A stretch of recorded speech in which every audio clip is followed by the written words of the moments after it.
Quran təhrif olunubmu? Belə bir video çəkməyimin səbəbi isə Əməvi tərəfdarları olan Məhəmməd ibn Əbdülvəhhabın ardıcılları, bir də yeni ortaya çıxan Petraçıların Əhl-Beyt ardıcıllarını bu çirkin işlə ittiham etmələridir. Sənə deyir ki, Quranın təhrifinə inanırsan. Deyirsən, yox, inanmıram. Boynuma qoyur ki, yox, filan kəs belə söz deyib, deməli sən də buna inanmalısan. Xeyr ola da niyə inanmalıyam, niyə boynuma israrla bunu qoymaq istəyirsən? İndi mən bu məktəbin tanınmış alimlərinin rəylərini dilə gətirəcəyəm. Şeyx Saduq bu barədə yazıb. Bizim etiqadımız budur ki, Allah tərəfindən Peyğəmbərə nazil olan Quran elə bu kitabdır ki, 2 cild arasında mövcuddur və bütün insanların əlindədir. Bundan artıq deyil. 2 cild deyilərkən Quranın bu 2 üzü nəzərdə tutulur. Şeyx Mufid bu barədə yazıb.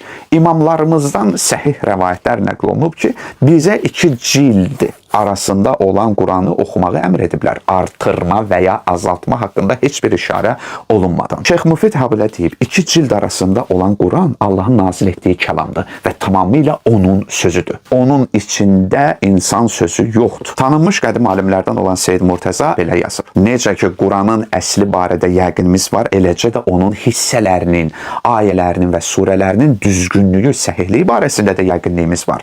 Quran Peyğəmbərimizin həyatı dövründə elə indi bizim əlimizdə olduğu kimi tərtib edilir və toplanılıb. Çünki o dövrdə səhabələr Quranı öyrənir və əzbərləyirdilər. Bəzən bir neçə səhabə Quranı qorumaq üçün xüsusi olaraq təyin olunurdu və onlar Peyğəmbərin huzurunda Quranı oxuyurdular. Bəzi səhabələr, məsələn Abdullah ibn Məsud, Übey ibn Kəb və digərləri bir neçə dəfə Quranı əvvəldən sona qədər Peyğəmbərin huzurunda oxuyublar. Bütün bu dəlillər ən az düşüncə ilə belə açıq şəkildə göstərir ki, Quran Peyğəmbərimizin dövründə toplanılıb və tərtib olunub. Nəinki natamam və dağınıq şəkildə qalıb. Aydındır ki, biz elm və qətiyyətlə doğruluğuna inandığımız bir şeyi bu cür zəif hədislərə əsaslanaraq tərk edə bilmərik. Habelə Şeyx Tusi Tibyan təfsirinin müqəddiməsində belə buyurub. Qurana artırma edilməsi ittifaq ilə batildir və müsəlmanların etiqadı Quranın azaldılmadığı yönündədir.